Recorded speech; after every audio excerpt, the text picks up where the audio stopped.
सोचिए एक दिन ईरान का दिमाग खराब हो जाता है। वो हॉर्मुज स्ट्रेट के आसपास अपनी फास्ट अटैक बोट्स की गश्त बढ़ा देता है, समंदर में माइंस बिछा देता है। ईरान आसमान से मिसाइल और ड्रोन तैनात कर देता है जो हर गुजरते टैंकर को घूर रहे हैं। कोई सीधा हमला नहीं, लेकिन पूरा इलाका दहशत की गिरफ्त में। एक ऐसी सिचुएशन जहां जहाज चल तो रहे हैं लेकिन हर सेकंड घबराए हुए हैं। डर है कि अगला नंबर मेरा तो नहीं। अब सोचिए अगर ये स्ट्रेट सचमुच कुछ घंटों के लिए भी बंद हो जाए तो क्या होगा? क्या दुनिया संभल पाएगी? सवाल है कौन कंट्रोल करता है इस रास्ते को? क्या ईरान वाकई इसे ब्लॉक कर सकता है? और अगर ऐसा होता है तो भारत पर इसका असर क्या पड़ेगा? क्या इसका कोई विकल्प है हमारे पास? स्वागत है आपका, आप देख रहे हैं द फोर्थ डायमेंशन। मेरा नाम है अमृत।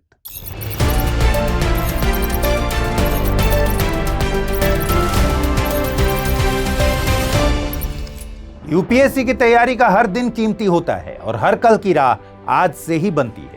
तो क्या आपने प्रतिज्ञा ली है अपने आईएएस सपने को साकार करने की? स्टडी IQ लेकर आया है यूपीएससी लाइव फाउंडेशन हिंदी प्रतिज्ञा बैच 2026, जहां कराई जाएगी प्रीलिम्स से लेकर इंटरव्यू तक की पूरी तैयारी, वो भी रणनीतिक गहराई के साथ और सही मार्गदर्शन के साथ। इस बैच में आपको मिलेंगी 1000+ घंटों की लाइव और रिकॉर्डेड कक्षाएं, 1-to-1 personalised mentorship, daily current affairs, test series और सीसेट का कंप्लीट कवरेज, प्रीलिम्स और मेंस रेसिडेंशियल प्रोग्राम यानी PRP और MRP डिसिप्लिन के साथ फोकस भी, इंटरव्यू गाइडेंस प्रोग्राम, IGP, अंतिम दौर तक स्टडी IQ आपके साथ रहेगा। और इतना ही नहीं, प्रीलिम्स में सफल होने पर मिलेगा पूरा फीस वापस। टॉप स्कोरर को मिलेगा 11,000 रुपए का नगद पुरस्कार। अब तय कीजिए, आप सिर्फ सपना देखेंगे या उसके लिए स्टडी IQ के साथ मिलकर प्रतिज्ञा निभाएंगे। यूज करें कोड अमृत लाइव और पाएं मैक्सिमम डिस्काउंट हमारे गोल्ड, प्लैटिनम और डायमंड बैचेस पर।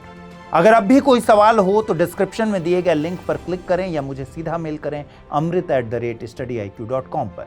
यूपीएससी 2026, आपकी प्रतिज्ञा हमारा मार्गदर्शन। चोक पॉइंट का नाम सुना है आपने? मतलब ऐसा समुद्री रास्ता जो इतना संकरा होता है कि वहां से अगर जहाजों की आवाजाही रुक जाए तो पूरी दुनिया की सप्लाई चेन को लकवा मार सकता है। दुनिया के नक्शे पर ऐसे कई चोक पॉइंट्स हैं जो ग्लोबल ट्रेड की नसों के जैसे हैं, जैसे बाबल मांडेव स्ट्रेट जो रेड सी और गल्फ ऑफ एडन को जोड़ता है। हालांकि यहां हौती विद्रोही ड्रोन और मिसाइल से जहाजों पर हमला कर चुके हैं। फिर है सुएज कनाल। मिस्र में मौजूद ये नहर यूरोप और एशिया के बीच का शॉर्टकट है।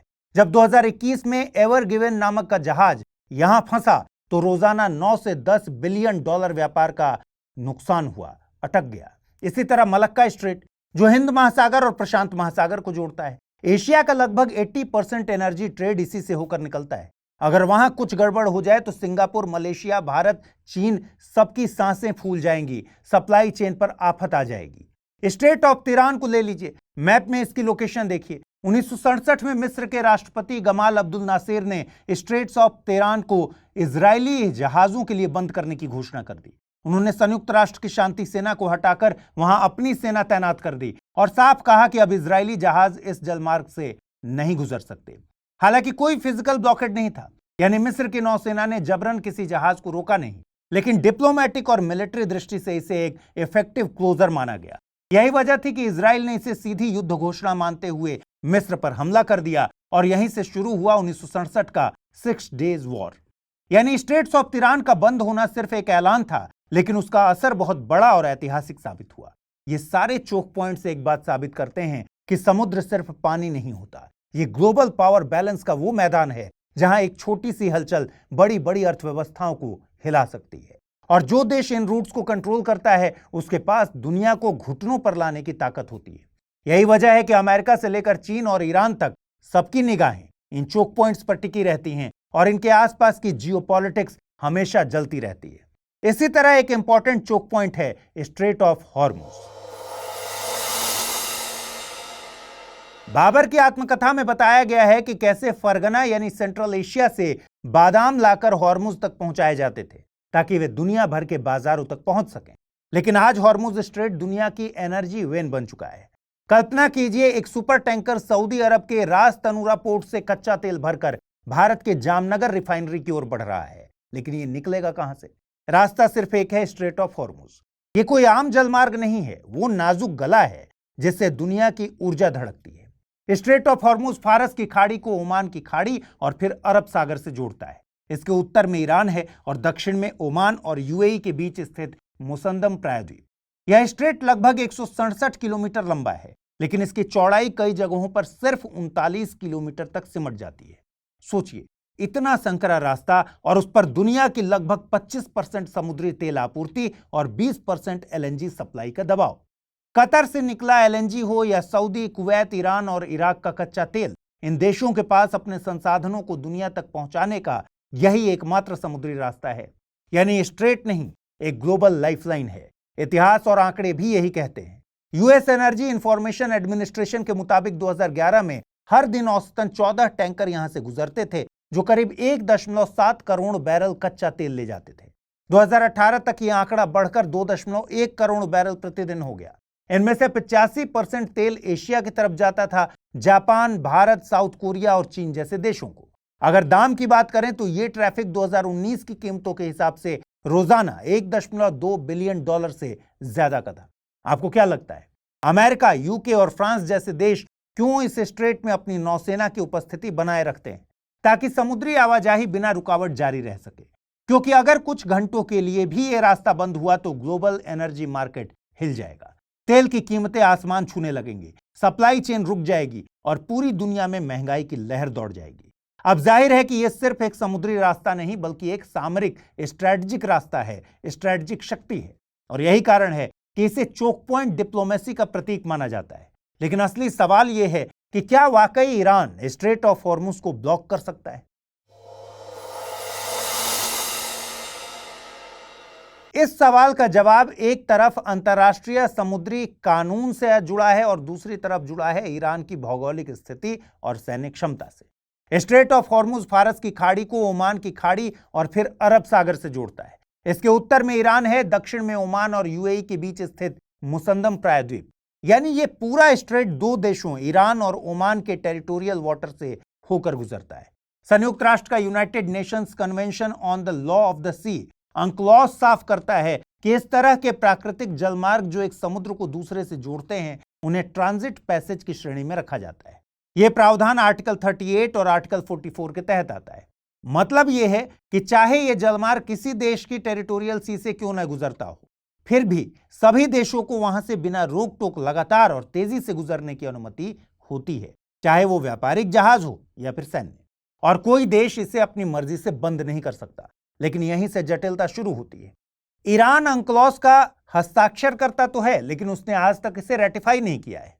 साथ ही वो अक्सर ये तर्क देता है कि वो केवल इनोसेंट पैसेज को मान्यता देगा, जो अंक्लॉज के आर्टिकल 17 के तहत एक अलग अवधारणा है। इनोसेंट पैसेज में देश ये सुनिश्चित कर सकता है कि जहाज उसकी सुरक्षा के खिलाफ कोई गतिविधि ना करे। ईरान ये भी दावा करता है कि अगर उसे राष्ट्रीय सुरक्षा के लिए कोई खतरा महसूस हुआ तो वो इस रास्ते को अस्थायी रूप से बंद कर सकता है। ईरान का जियोग्राफिकल लेवरेज और असिमेट्रिक नेवल कैपेबिलिटीज इसे एक चोक पॉइंट को एक टैक्टिकल अपर हैंड के तौर पर ईरान को देता है। यानी वो चाहे तो स्ट्रेट में माइन बिछा सकता है, ऑयल टैंकरों को परेशान कर सकता है या मिसाइल स्ट्राइक्स की धमकी देकर शिपिंग को बाधित कर सकता है। यही कारण है कि स्ट्रेट ऑफ हॉर्मुज पर डी जूरे यानी कानूनी रूप से नियंत्रण तो किसी एक देश के पास नहीं है, लेकिन डिफेक्टो यानी हकीकत में रणनीतिक प्रभुत्व ईरान के पास है। क्या आपके मन में यह सवाल आया कि पहले ईरान ऐसा कर चुका है क्या? क्या आपको टैंकर वॉर के बारे में पता है? 1980 से 1988 तक ईरान इराक युद्ध में भिड़ गए थे, लेकिन यह सिर्फ जमीन पर लड़ी गई जंग नहीं थी, यह समंदर में भी उतनी ही खतरनाक बन गई थी। इस संघर्ष का सबसे विस्फोटक मोड़ तब आया जब दोनों देशों ने एक दूसरे के तेल टैंकरों और सप्लाई शिप्स को टारगेट करना शुरू किया। इसका उद्देश्य साफ था कि दुश्मन की अर्थव्यवस्था को कमजोर कर देना। यही चरण इतिहास में टैंकर वॉर के नाम से दर्ज हुआ। इसकी शुरुआत 1984 में हुई, जब इराक ने ईरान के खार्ग द्वीप पर स्थित तेल टर्मिनल्स और टैंकरों पर मिसाइलें दाग दी। यह हमला जानबूझकर उकसावे वाला था। सद्दाम हुसैन चाहते थे कि ईरान प्रतिक्रिया में स्ट्रेट ऑफ हॉर्मुज को ब्लॉक कर दे, जिससे वैश्विक सप्लाई चेन टूट जाए और पश्चिमी शक्तियां, खासकर अमेरिका, जबरन युद्ध में कूद जाए। ईरान ने बदले में फारस की खाड़ी में मौजूद अमेरिकी समर्थक देशों कुवैत और सऊदी अरब के टैंकरों को निशाना बनाया। उसने मिसाइल अटैक, सी माइंस और फास्ट अटैक बोट्स के जरिए जलमार्गों में खतरा पैदा कर दिया। जवाब में अमेरिका को ऑपरेशन अर्नेस्ट विल शुरू करना पड़ा, जिसके तहत कुवैती टैंकरों को अमेरिकी झंडे के नीचे नेवल एस्कॉर्ट प्रदान की गई। लेकिन तनाव इतना बढ़ गया कि मई 1987 में अमेरिकी युद्धपोत यूएसएस स्टार्क पर इराक की तरफ से मिसाइल हमला हो गया। इसमें 37 नाविक मारे गए। अमेरिका का गुस्सा फूटा 1988 में, जब ईरान द्वारा बिछाई गई सी माइंस से एक और युद्धपोत यूएसएस सैमुअल बी रॉबर्ट्स को नुकसान पहुंचा। इसके बाद ऑपरेशन प्रेइंग मैंटिस के तहत अमेरिका ने ईरान की नौसेना पर सबसे बड़ा हमला किया, जिसमें उसके कई जहाज और ऑफशोर प्लेटफॉर्म्स तबाह कर दिए गए। देखिए, इन घटनाओं ने दुनिया को साफ संदेश दिया कि स्ट्रेट ऑफ हॉर्मुज केवल एक समुद्री रास्ता नहीं, बल्कि ईरान के लिए एक रणनीतिक हथियार है, और इस हथियार का इस्तेमाल ईरान ने कई बार किया।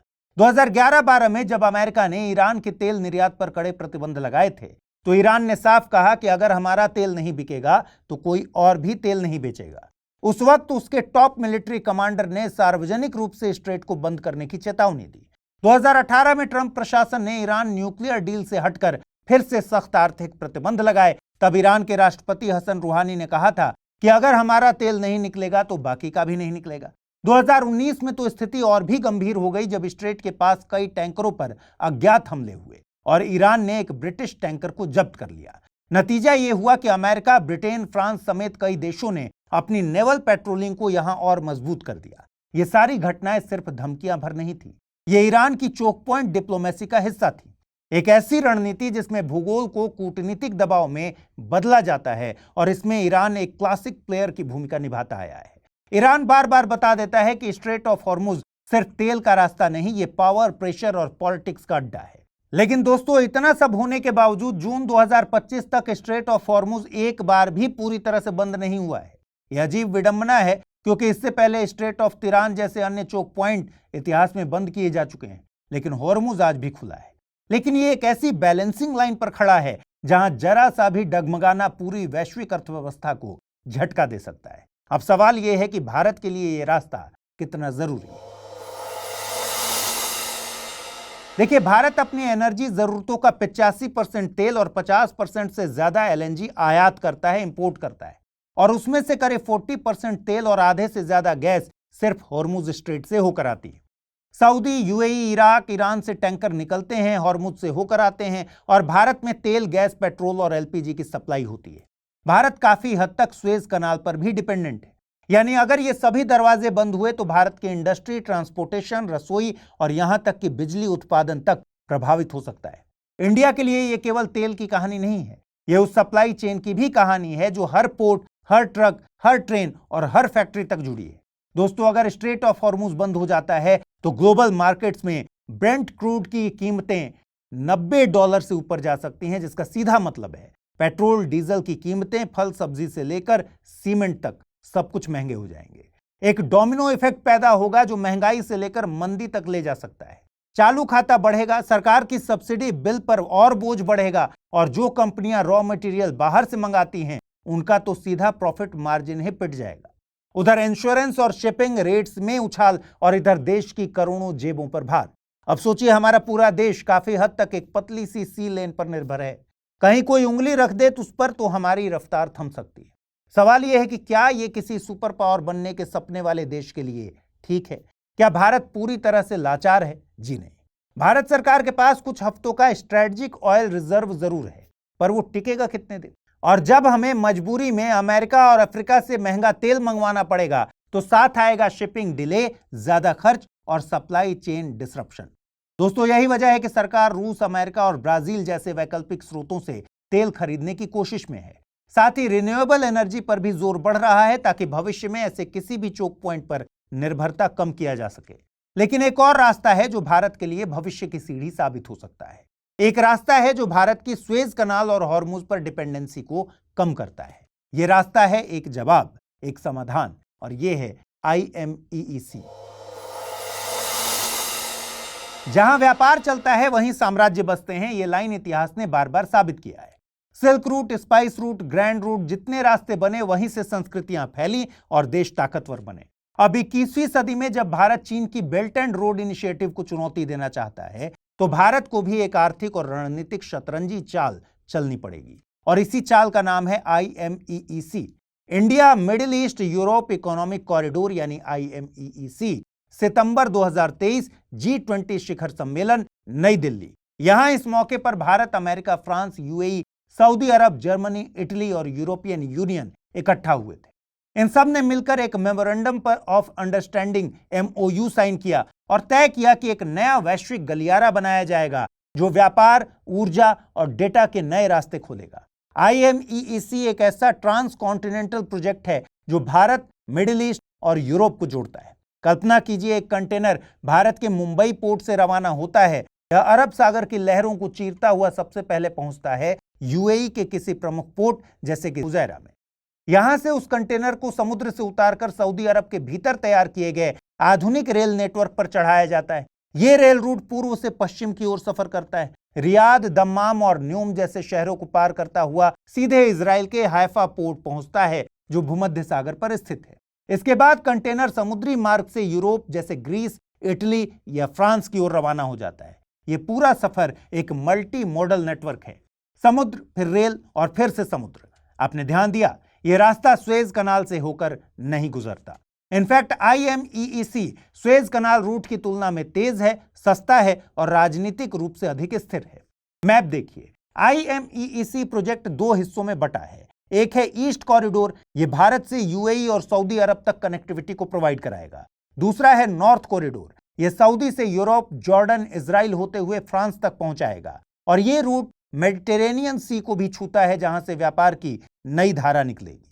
सितंबर 2023 में देशों ने तय तो जरूर किया था इस प्रोजेक्ट को गति देने के लिए, लेकिन फिर गाजा संघर्ष ने इस पर ब्रेक लगा दिया। हालांकि रेड सी में हौती विद्रोही, ईरान इजराइल तनाव और बढ़ती क्षेत्रीय अस्थिरता इस कॉरिडोर की जरूरत को और ज्यादा प्रासंगिक बना रही हैं। अब सवाल है, भारत को इससे क्या मिलेगा? देखिए, भारत का लक्ष्य है 2047 तक $30 ट्रिलियन GDP तक पहुंचना, लेकिन यह लक्ष्य सिर्फ अंदरूनी विकास से नहीं बल्कि वैश्विक नेटवर्किंग से हासिल होगा। इसी दिशा में IMEEC भारत के लिए सिर्फ एक इंफ्रास्ट्रक्चर प्रोजेक्ट नहीं है बल्कि रणनीतिक छलांग है। यह कॉरिडोर भारत को मुंबई से यूएई तक तेज, सीधा और भरोसेमंद समुद्री संपर्क देगा, जिससे भारत के पश्चिमी पोर्ट्स को अपग्रेड किया जाएगा और उन्हें एक बड़े वैश्विक लॉजिस्टिक वेब से जोड़ा जाएगा। IMEEC का एक और बड़ा लाभ यह है कि यह चीन की बेल्ट एंड रोड इनिशिएटिव को संतुलित करने वाला एक वैकल्पिक स्ट्रेटेजिक नेटवर्क भी है। उदाहरण के लिए, अगर कोई कंटेनर भारत से फ्रांस जाए तो सुएज कनाल रूट से उसे लगभग 20 दिन लगते हैं। वहीं IMEEC के जरिए यह दूरी महज 12 से 13 दिन में पूरी हो सकती है, यानी सीधे सीधे टाइम सेविंग और उसी के साथ कॉस्ट सेविंग। लॉजिस्टिक्स तेज होंगे, सप्लाई चेन ज्यादा लोचदार, लचीला होगा और पर्यावरण के अनुकूल। यही नहीं, यह कॉरिडोर क्लीन, ग्रीन और डिजिटल फ्यूचर के लिए तैयार किया जा रहा है। इसमें हाई स्पीड फ्रेट ट्रेन्स के साथ साथ clean hydrogen pipelines, integrated electricity grids और हाई सिक्योर इंटरनेट कनेक्टिविटी भी शामिल होगी। भारत का नेशनल ग्रीन हाइड्रोजन मिशन अब यूरोप के एनर्जी मार्केट से डायरेक्ट जुड़ सकेगा। भारत की प्रोडक्शन कैपेसिटी और यूरोप की ग्रीन एनर्जी डिमांड दोनों को IMEEC आपस में जोड़ेगा। और यह सब सिर्फ कागजों तक सीमित नहीं है। इस प्रोजेक्ट के लिए $600 बिलियन की इंफ्रास्ट्रक्चर फंडिंग 2027 तक जुटाई जा रही है। इसका मतलब है smart ports, digital customs, AI enabled logistics hubs और हाई स्पीड रेल नेटवर्क, सब कुछ एक नई सोच के साथ।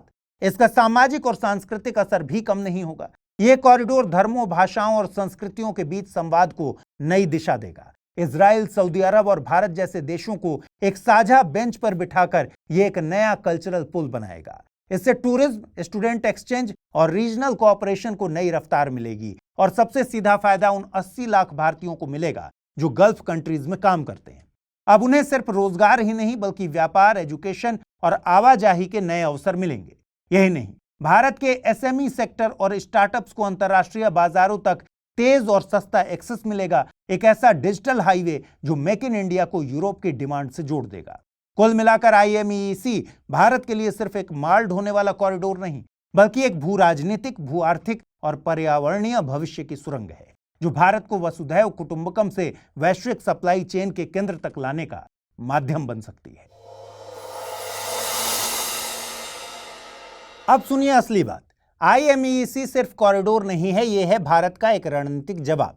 किसका? यह रणनीतिक जवाब है चीन की बेल्ट एंड रोड इनिशिएटिव का और सुएज कनाल और स्ट्रेट ऑफ हॉर्मुज जैसे चोक पॉइंट्स का। शांत लेकिन सटीक जवाब। बीआरआई पर तो डेट ट्रैप डिप्लोमेसी के आरोप लगते हैं। चीन ने बीआरआई के जरिए पाकिस्तान, श्रीलंका, लाओस और न जाने कितने देशों को कर्जे के जाल में फंसा कर रखा है। लेकिन यही IMEEC अलग है। IMEEC एक पार्टनरशिप मॉडल है जहां हर देश की संप्रभुता का सम्मान है, इनोवेशन है, सस्टेनेबिलिटी है, कर्ज का जाल नहीं है। लेकिन दोस्तों, IMEEC को अगर सिर्फ एक इंफ्रास्ट्रक्चर प्रोजेक्ट समझा जाए तो बात अधूरी रह जाएगी। असल में यह भारत और पश्चिम एशिया की उस रणनीतिक बेचैनी का जवाब है जो सालों से स्ट्रेट ऑफ हॉर्मुज जैसे चोक पॉइंट पर डिपेंडेंसी को लेकर बनी हुई है। हर बार जब फारस की खाड़ी में तनाव बढ़ता है, चाहे वो ईरान के प्रतिबंध हो या टैंकर वॉर जैसी घटनाएं हों, तो दुनिया की सप्लाई चेन हिल जाती है। ऐसे में IMEEC एक वैकल्पिक लाइफलाइन की तरह उभरता है। ये रूट भारत को सऊदी अरब और फिर वहां से इजराइल के जरिए यूरोप से जोड़ता है, वो भी रेड सी और मेडिटेरेनियन सी के जरिए, बिना सुएज कनाल या हॉर्मुज पर पूरी तरह निर्भर हुए। हालांकि भारत से अरब देशों के पूर्वी पोर्ट तक पहला चरण अब भी स्ट्रेट ऑफ हॉर्मुज के रास्ते ही तय होता है। लेकिन IMEEC की असली ताकत इस बात में है कि तेल, गैस और सामान की सप्लाई को वो फारसी खाड़ी से बाहर निकालकर जमीनी रूट पर शिफ्ट कर देता है। यानी अगर कल को हॉर्मुज स्ट्रेट बंद भी हो जाए तो यूरोप से ट्रेड पूरी तरह रुकेगा नहीं। यही कारण है कि IMEEC को सिर्फ कनेक्टिविटी नहीं बल्कि चोक पॉइंट डाइवर्सिफिकेशन की रणनीतिक चाल के तौर पर देखा जा रहा है। तो दोस्तों, याद रखिए, IMEEC सिर्फ एक कॉरिडोर नहीं है, यह है भारत का वैश्विक चक्रव्यूह। ये रास्ता नहीं, भविष्य की दिशा है। इस जियोपॉलिटिकल सिचुएशन के बारे में आप क्या सोचते हैं, कमेंट सेक्शन में जरूर बताइएगा। आज के एपिसोड में इतना ही। जल्द मिलते हैं किसी और एपिसोड के साथ। तब तक पढ़ते रहिए, सीखते रहिए, बढ़ते रहिए। नमस्कार।